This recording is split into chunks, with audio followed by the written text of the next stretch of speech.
Hello students, welcome back to my channel. This is commerce academy and I am Saurabh sir. बच्चों, आज हम issue of shares या accounting of share capital का video number 2 लाने वाले हैं, जिसपे हम आज आपको क्लियर करवाएंगे कि accounting treatment of share capital क्या होता है। इससे पहले वाला वीडियो अगर आपने देखे होंगे तो उसमें हम लोगों ने क्लियर कर दिए थे कि कैपिटल क्या होता है, शेयर कैपिटल क्या होता है और कितने टाइप्स का कैपिटल को बैलेंस शीट में कंसीडर किया। अगर आपको समझ में आ जा रहा होगा, आपको ये वीडियो ठीक लग रहा होगा, पसंद आ रहा होगा, तो इस चैनल को सब्सक्राइब कीजिएगा और वीडियोस में लाइक कमेंट डेफिनेटली कीजिएगा ताकि हमें भी इंस्पिरेशन मिले।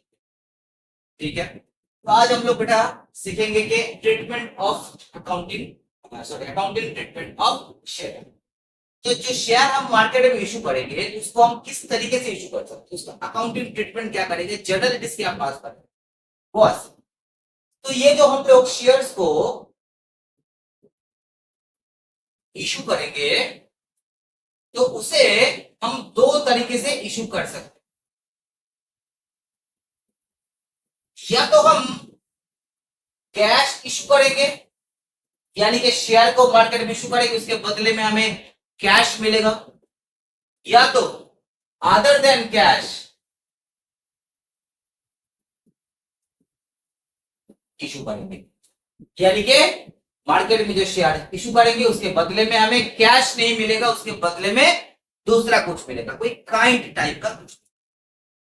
यानी कि मान लो कि हमने मार्केट में शेयर इशू किए, उसके बदले में हमें फर्नीचर या मशीनरी ऐसे कुछ मिले। तो पहले आज जानते हैं कि अगर हम लोग कैश इशू करते हैं तो उसका अकाउंटिंग ट्रीटमेंट क्या है। तो कैश इशू में यहां पर भी हमारा दो कॉन्सेप्ट। पहला, या तो हम लोग लमसम इशू करेंगे, लमसम हमें कैश मिलेगा, यानी कि एंटायर अमाउंट एक ही बार में हमें रिसीव। 10 रुपए का शेयर है और आपको 10 रुपया देना है और शेयर को परचेस करना है, एक ही बार में आपको शेयर परचेस। या तो इंस्टॉलमेंट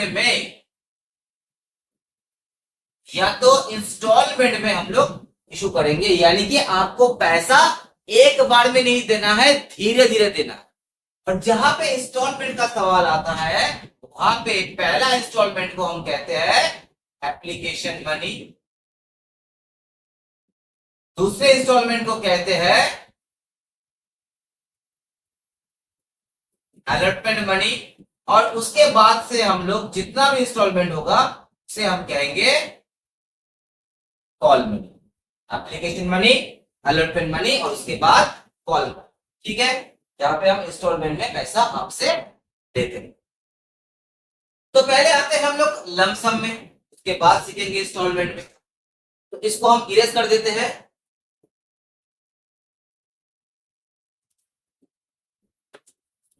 तो अगर हम लोग देखो शेयर्स को लमसम इशू करते हैं तो यहाँ पे क्या एंट्री पास करेंगे, पहले एंट्री हम पास करेंगे बैंक अकाउंट को डेबिट करेंगे to share application and allotment account, यानी कि एक ही बार में जो पैसा आप दोगे उसमें आपका अप्लाई भी हो रहा है और अलॉटमेंट भी।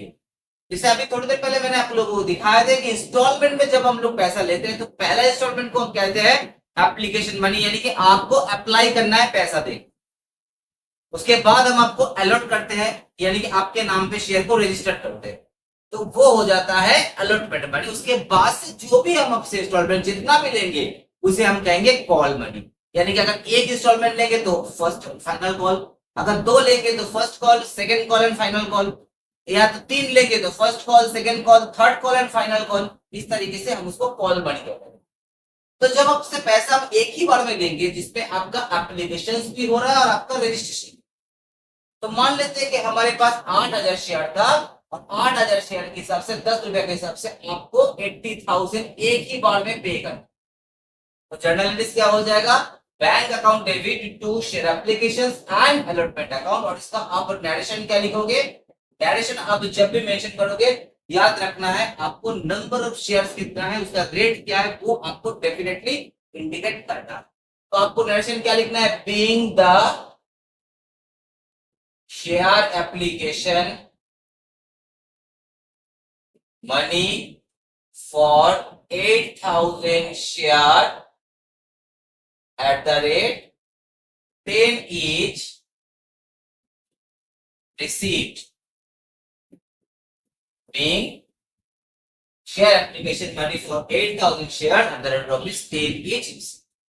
अब आपको क्या करना है, आपने एप्लीकेशन और अलॉटमेंट के दरवाजे से पैसा तो ले लिए, लेकिन उसे अल्टीमेटली कहाँ भेजना है, कैपिटल अकाउंट में भेजना है। क्योंकि हम लोग जानते हैं कि बिजनेस स्टार्ट करने में हमारा जो पहला एंट्री होता है उसका होता है बैंक अकाउंट डेबिट या cash account debit to capital account, यानी कि कैपिटल इन्वेस्ट करने वाला है। तो आप यहाँ पर भी तो कैपिटल को इन्वेस्ट कर रहे हैं, लेकिन एप्लीकेशन और अलॉटमेंट के थ्रू कर रहे हैं। एप्लीकेशन और अलॉटमेंट के थ्रू आप इसको इन्वेस्ट करें, यानी कि पहला एंट्री हो गया आपका bank account debit to share application and allotment account. तो दूसरा एंट्री आपका हो जाएगा share application and allotment account को डेबिट करेंगे, शेयर कैपिटल अकाउंट। इसी पैसे को हम क्या करेंगे, इसी पैसे को हम कैपिटल अकाउंट में ट्रांसफर। तो यानी कि देखो अब यहाँ पे शेयर एप्लीकेशन अलॉटमेंट अकाउंट एक बार आपने क्रेडिट किया है, दूसरे बार आपने डेबिट किया है। तो ये डेबिट और क्रेडिट से क्या होता है, ये कैंसिल आउट हो जाता है। मतलब आपका जो ये गेटवे है, जिस गेटवे के थ्रू आपके पास पैसा आ रहा है, यानी कि जो शेयर एप्लीकेशन और अलॉटमेंट अकाउंट है, वो होता है कि गेटवे मोड, इसके थ्रू आपके पास पैसा आ रहा है। जैसे अगर हम लोग जीपे से किसी को पेमेंट करते हैं, गूगल पे से, गूगल पे हो गया मोड। गूगल पे से मतलब नहीं, आप गूगल पे करो चाहे फोन पे करो, आप जो भी यूपीआई से पेमेंट करो, पैसा आने से मतलब पैसा यहाँ पे फाइनली आ रहा है। Entry bank account debit to capital account भी हो रहा है, बीच में भाया हो रहा है शेयर एप्लीकेशन एंड अदर।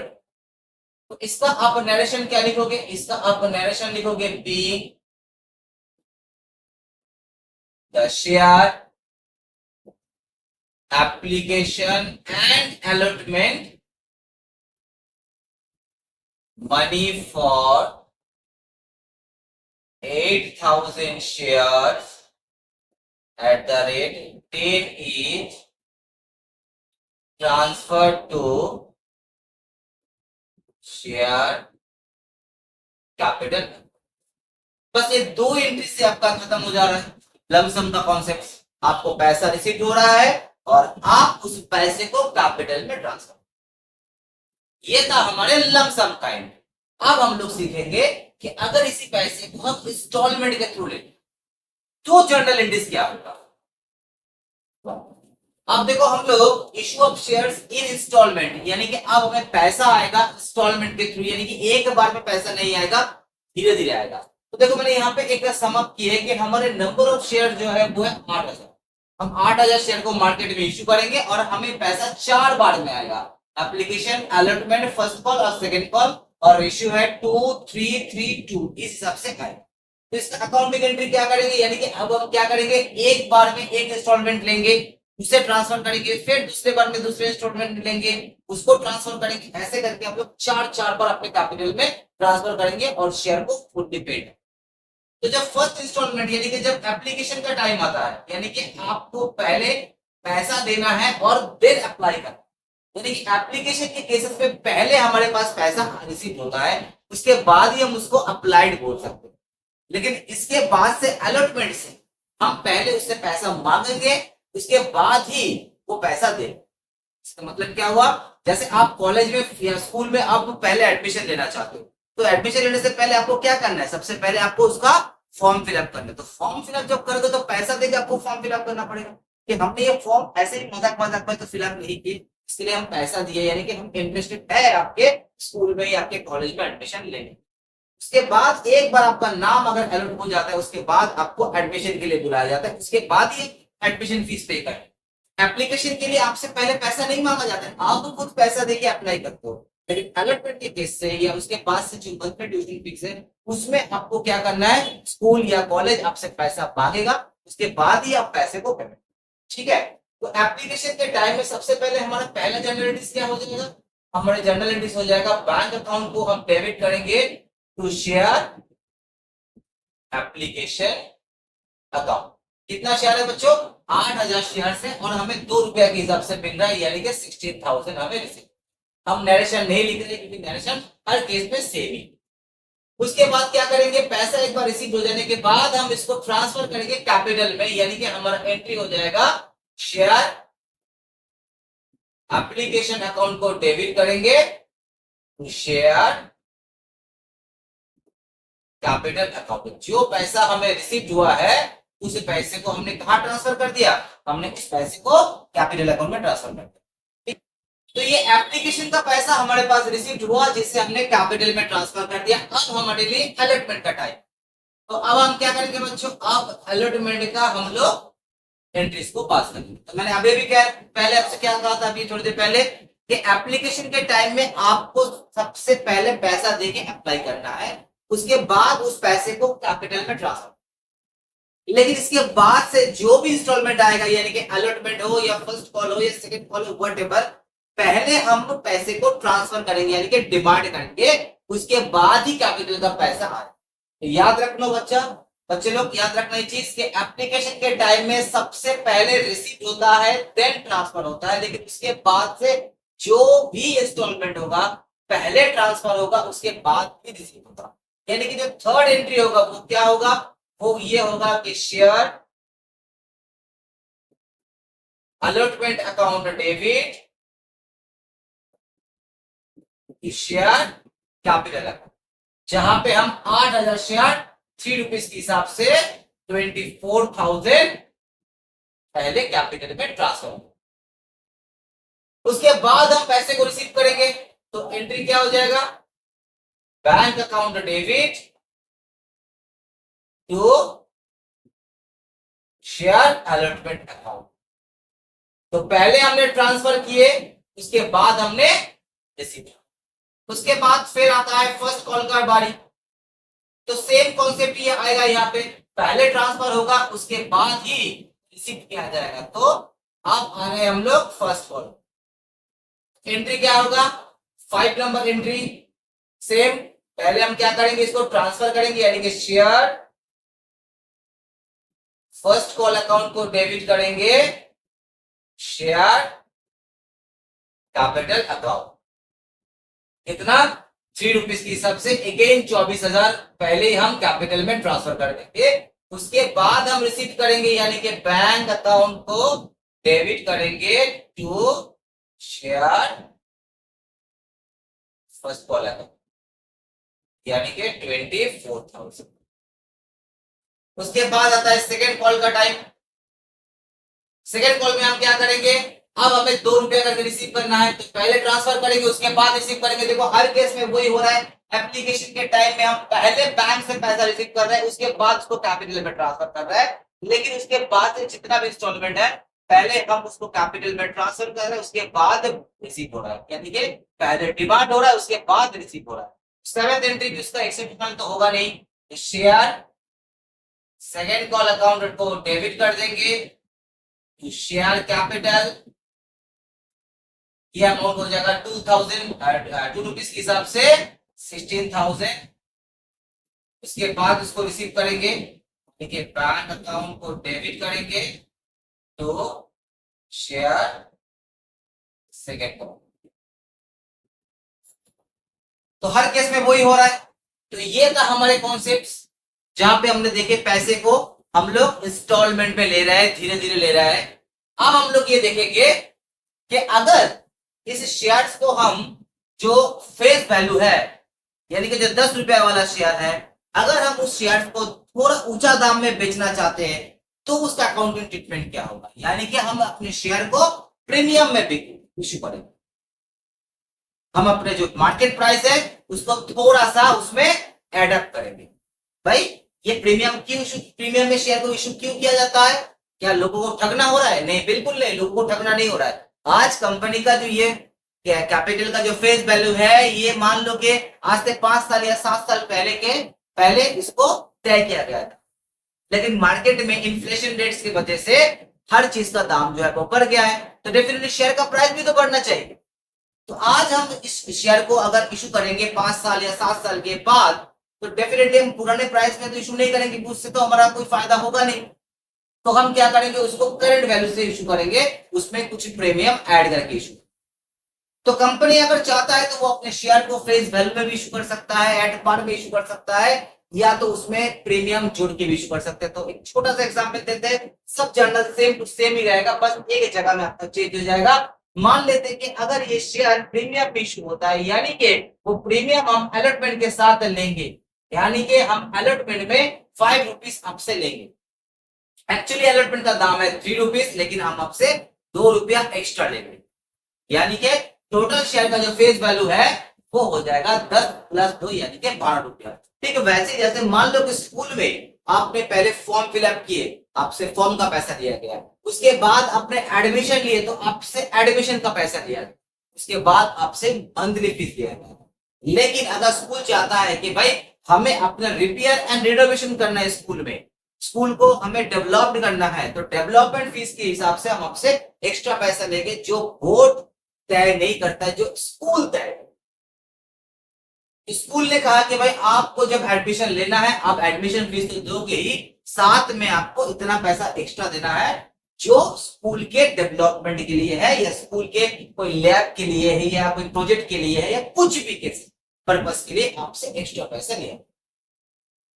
ठीक है, वैसे ही जैसे हम यहाँ पे अलॉटमेंट का एक्चुअल तो अमाउंट है 3 रुपीज, लेकिन आपसे हम 2 रुपया एक्स्ट्रा लेंगे, यानी कि 5 रुपया लेंगे। इसके मतलब है टोटल शेयर का वैल्यू 10 नहीं, हम आपसे 12 रुपया प्रति शेयर लेंगे। तो उसका ट्रीटमेंट क्या होगा, हमारे पहले एंट्री में कोई इफेक्ट नहीं है, सीधा सा लॉजिक है, हमारा पहला एंट्री में कोई इफेक्ट नहीं है, क्योंकि ये 2 रुपया के हिसाब से ही हो रहा है, और 2 रुपया के हिसाब से एंट्री। मेन कहानी कहां चेंज हो जा रहा है, ये अलॉटमेंट के टाइम में चेंज हो जा रहा है। अलॉटमेंट में हमने ट्रांसफर कितने किए थे, अलॉटमेंट में हमने ट्रांसफर किए थे 24,000, क्योंकि हमारे कंपनी को ये मालूम है कि 8,000 हमारे पास पब्लिक शेयर होल्डर्स है, हमारा शेयर का प्राइस है अलॉटमेंट मनी है 3 रुपीज के हिसाब से, लेकिन 24,000 जो है हमें पब्लिक से लेनी। लेकिन अगर कंपनी शेयर को प्रीमियम इश्यू करता है, तो कंपनी को ये मालूम है कि 24,000 तो आने वाला है ही, साथ में एक्स्ट्रा पैसा आने वाला है, जिसे हम प्रीमियम। तो कंपनी क्या किया, कंपनी ने देखा कि भाई ये 8,000 शेयर 3 रुपए के हिसाब से 24,000 तो पक्का आने वाला है, साथ में हमारा क्या आने वाला है, सिक्योरिटीज प्रीमियम अकाउंट, जो कि 2 रुपया के हिसाब से 16,000 हमें और एक्स्ट्रा मिलने वाला है, यानी कि 5 रुपया के हिसाब से टोटल अब हमें 40,000 रिसीव होने वाला, 24,000 नहीं 40,000 रिसीव होने वाला। और जब हमें पैसा रिसीव हो रहा है, तब हम देख रहे हैं कि हमें 40,000 ही रिसीव हो रहा है, क्योंकि हमने 40,000 का ही तो डिमांड किए थे, जिसमें 24,000 शेयर्स के लिए था और 16,000 एक्स्ट्रा प्रीमियम। तो आज के जो ये वीडियो है, इसमें हम लोगों ने देखे कि हमने शेयर्स को अगर लंप सम में इशू करना है या इंस्टॉलमेंट में इशू करना है, और इंस्टॉलमेंट में अगर आप शेयर को प्रीमियम में इशू करते हैं, तो हमारा अकाउंटिंग एंट्री क्या है। क्या सर, एक छोटा सा सवाल ये है कि क्या कंपनी का शेयर डिस्काउंट पे भी इशू हो सकता है, अगर आप दाम बढ़ा सकते हैं तो दाम घटाना भी तो हो सकता है। नहीं, कंपनी एक्ट 2013 के अकॉर्डिंगली अब कोई भी कंपनी अपने शेयर को डिस्काउंट में इशू नहीं कर सकता है। वो कर सकता है तो वो एट पार में, यानी कि जितना फेस वैल्यू है उतना सही, वो उसका नॉमिनल वैल्यू है उसी में इसको इशू करना है, या तो उसमें प्रीमियम जोड़ के इशू कर सकता है, लेकिन डिस्काउंट में शेयर इशू नहीं। तो हमारे जो अपकमिंग जो नेक्स्ट वीडियोस है, उसमें हम लोग सीखेंगे कि कॉल्स इन एरियर या कॉल्स इन एडवांस, उसका ट्रीटमेंट क्या होता है। मतलब अगर कोई शेयर होल्डर पैसा देने में फेल कर जाता है, ठीक है, उसको हम कहते हैं कॉल्स इन एरियर, और कॉल्स इन एडवांस मतलब अगर किसी ने पैसा एडवांस में पेमेंट कर दिया, उसका ट्रीटमेंट क्या होता है। और तो और सीखने वाले हैं कि अगर कैंसिलेशन करना है अपने शेयर्स को, यानी कि अगर अपना शेयर होल्डर्स कंटिन्यूअसली फेलियर होता जा रहा है, तो उस केस में हमें शेयर्स को कैंसिल करना पड़ता है, उसको रीइश्यू करना पड़ता है। वो भी हम लोग आगे के वीडियोस में सीखते रहेंगे। तब तक के लिए आप लोग वीडियो को देखते रहेंगे।